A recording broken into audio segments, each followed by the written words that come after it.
a $9 billion empire built on a single drop of blood. That was the promise.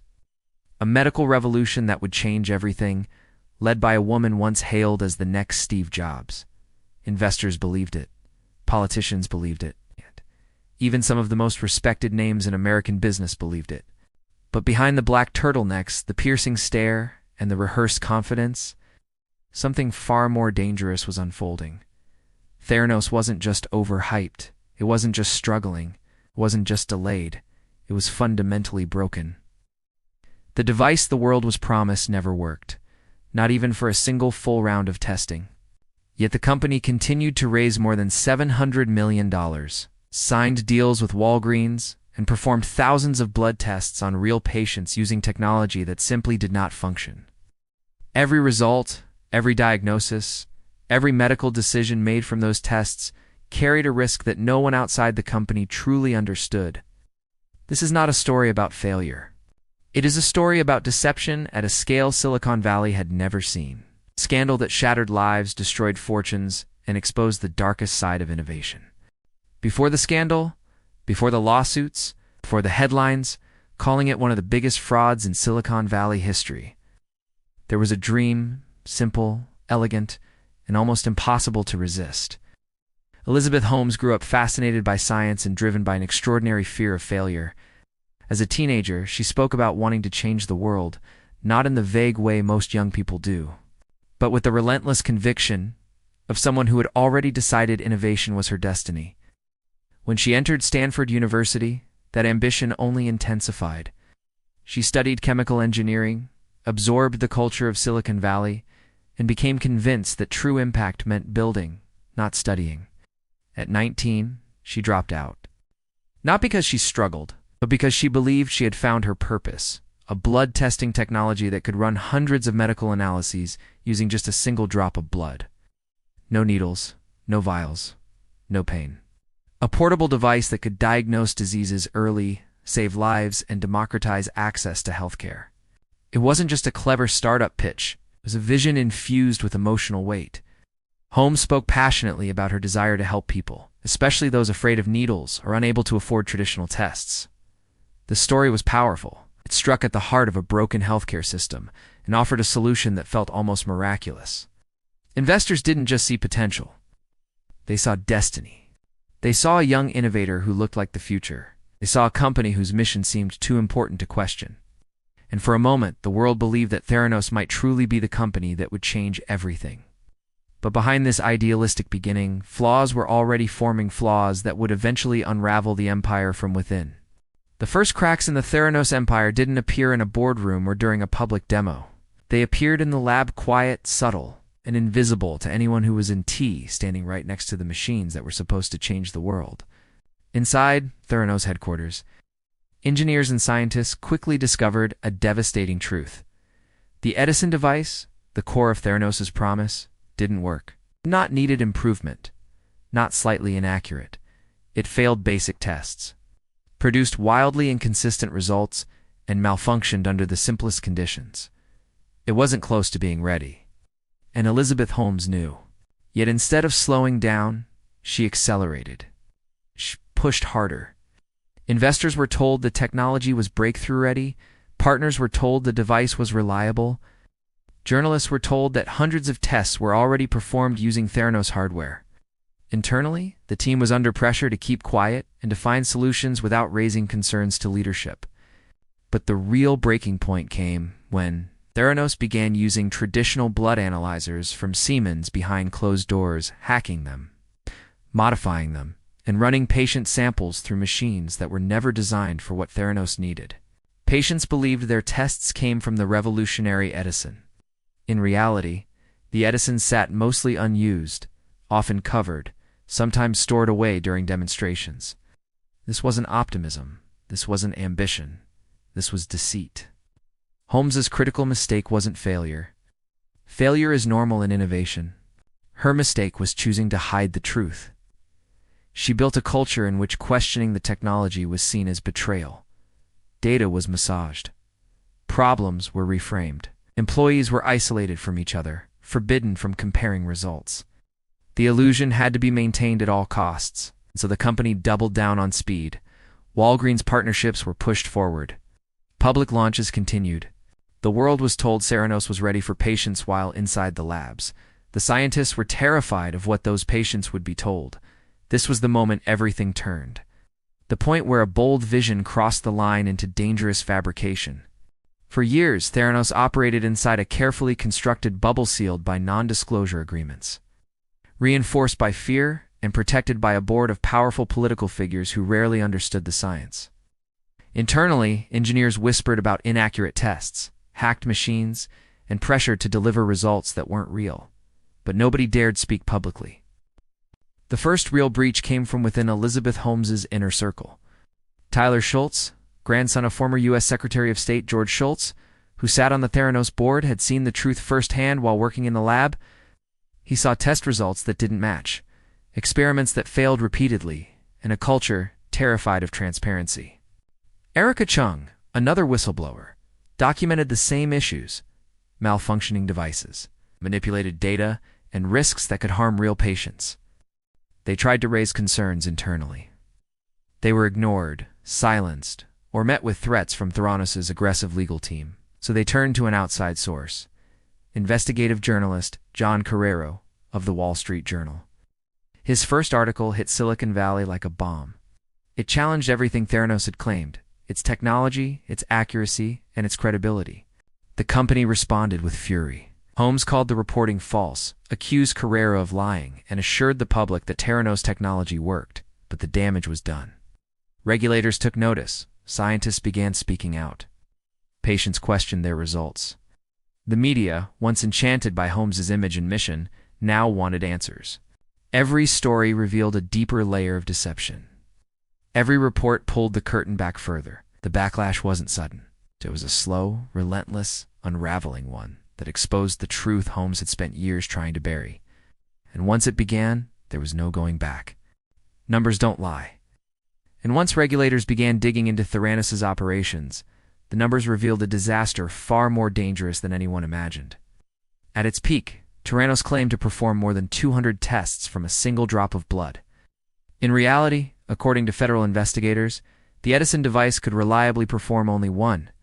Every other test either failed, produced inconsistent results, or was secretly run on commercial machines never designed for Theranos' methods.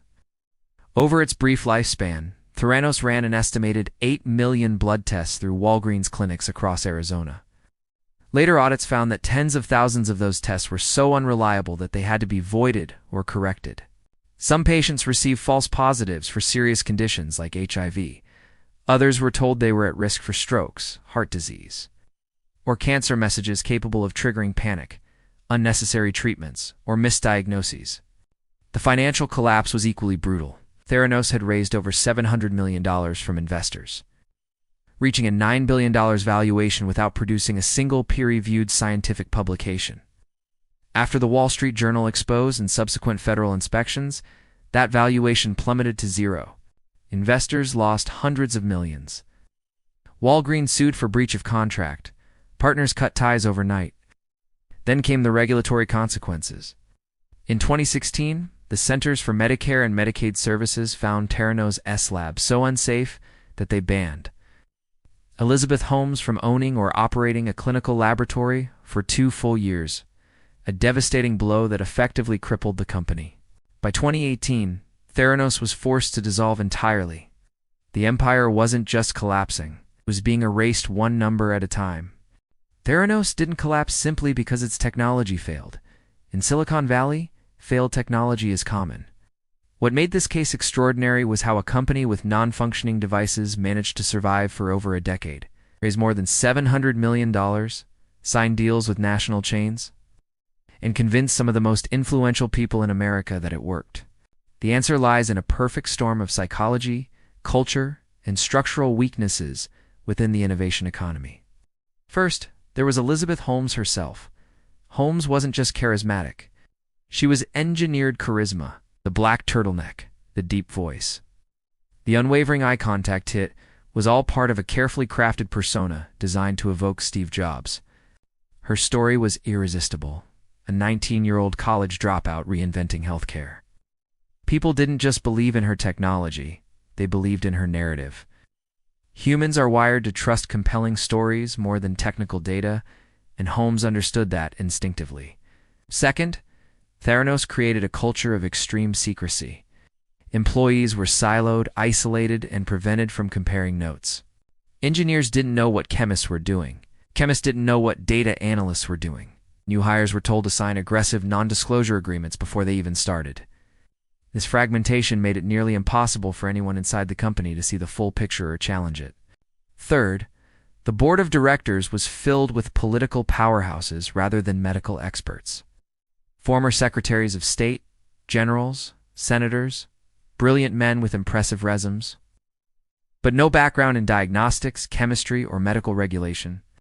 They were captivated by Holmes's vision and had neither the expertise nor the instinct to question her claims. Without scientific oversight, some of the world's most prominent leaders unknowingly became shields for a collapsing technology. Fourth, Silicon Valley's culture encouraged exaggeration. Fake it till you make it works in software, where bugs can be patched later. But it becomes lethal when applied to medicine. Theranos thrived in an ecosystem where speed mattered more than accuracy, where vision mattered more than evidence, and where investors often competed to fund the next unicorn before conducting real due diligence. In that environment, Holmes didn't appear suspicious. She appeared normal. Finally, the media played a pivotal role. Major publications celebrated Holmes as the youngest self-made female billionaire. She appeared on magazine covers, spoke at conferences, and was hailed as a symbol of female leadership in tech. Journalists amplified her myth long before they questioned her science. And when the myth becomes big enough, people stop asking questions. The Theranos scandal wasn't just a failure of technology. It was a failure of oversight. A failure of skepticism. A failure of a system that rewards confidence more than competence. And in that environment, Holmes didn't simply exploit the system. She became the system's inevitable consequence. When the illusion finally shattered, it didn't just take down a company. It took down a carefully constructed identity. In 2016, federal regulators delivered their first decisive blow. The Centers for Medicare and Medicaid Services revoked Theranos' laboratory license and banned Elizabeth Holmes from owning or operating a clinical lab for 2 years. Overnight, the heart of the business was gone. Without the ability to run tests, Theranos was no longer a healthcare company. It was a hollow brand wrapped around broken promises. The board began to fracture, partnerships dissolved, and employees left in waves. By 2018, Theranos officially shut down, its remaining assets liquidated to pay creditors. The $9 billion valuation evaporated into nothing. For investors who had once bragged about backing a visionary, silence became the only strategy. But the real reckoning came in court. Holmes was indicted on multiple counts of fraud and conspiracy. Prosecutors argued that she had knowingly misled investors, partners, and patients about the capabilities of Theranos' technology. The same calm, steady voice that had once charmed billionaires now faced cross-examination under oath. In 2022, she was found guilty on several counts of wire fraud and conspiracy, and later sentenced to more than 11 years in federal prison. The woman who had once been the face of the future became a symbol of deception. Her fall was not just personal. It was a warning to every leader who believes image can replace integrity. The Theranos story is not just about one founder who lied or one company that failed. It is a mirror held up to the entire world of innovation, finance, and leadership. It forces us to ask a painful question. How many people wanted this dream to be true so badly that they chose not to see the truth? The first lesson is brutally simple. In business, especially in healthcare, reality always wins. Vision can inspire, but it cannot replace data. If your product does not work, no amount of branding, storytelling, or public relations can save you forever. Eventually, the numbers will surface. The results will be audited. The truth will arrive. The second lesson is about trust. Investors trusted Holmes without demanding proof.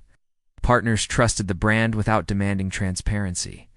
Patients trusted the white lab coats and sleek devices without knowing what was happening behind the scenes.